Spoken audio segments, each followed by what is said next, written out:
This is a Range Rover Evoque 2017. You understand? Come closer so that my voice is going to hear. Now, I came here and they complained that this particular engine, it is making knocking sound. However, when you depress the throttle pedal, the noise will cease. Now, that simply means that there is low oil pressure coming from these two vanes or the sprocket, this timing sprocket, both the inlet sprocket and the exhaust sprocket. Now, if all this is you're seeing here are the oil passage, if there are restrictions on the oil, it cannot be able to pressurize this camshaft phaser, this particular venous phaser. There is gears inside. There's a development. There's the way they build it, that the oil pressure will be the one to drive those gears inside. Now, these two things, we call this solenoid.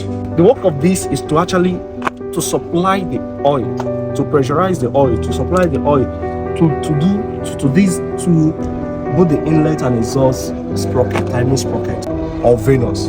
Now, after servicing this, there's something I ask myself: why is there restriction on these two things here? Why is there restriction on this timing sprocket? See, let me tell you, sometimes it's not about lose. Sometimes it's about sense, your thinking ability, the work you do, your understanding, the value, the application, how these things works.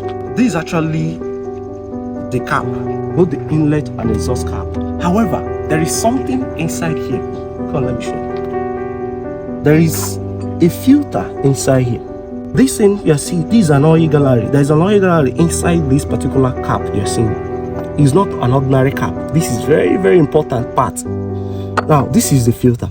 If you check this filter very well, you see that this filter is filled with dirt. All this dirty, all this thing, look at the inside. You see as the way it is? All these particles you see, they have actually restricted the oil pressure. So if oil can't come from this thing now, and this filter they block like this, it will not allow the amount of oil to find its way to these two timing sprockets. But when you depress the throttle pedal, the oil will come up. You understand? That sound, that knocking sound will cease. You understand what I mean? So that oil, this thing will cease. This is just, when you understand the work you do, you know how to channel your. No, it's not about losing tight. No. What am I losing? What am I going to do? Why is this thing like this? What are possibilities that this particular thing is the problem? Or could it be that something is actually restricting the oil pressure? If you're actually watching this video now, the only thing you do for me, just like and subscribe to my YouTube channel for more information like this. This one are the secret way for this one, but no worry, just take it. You understand? This thing now is the problem of this particular product.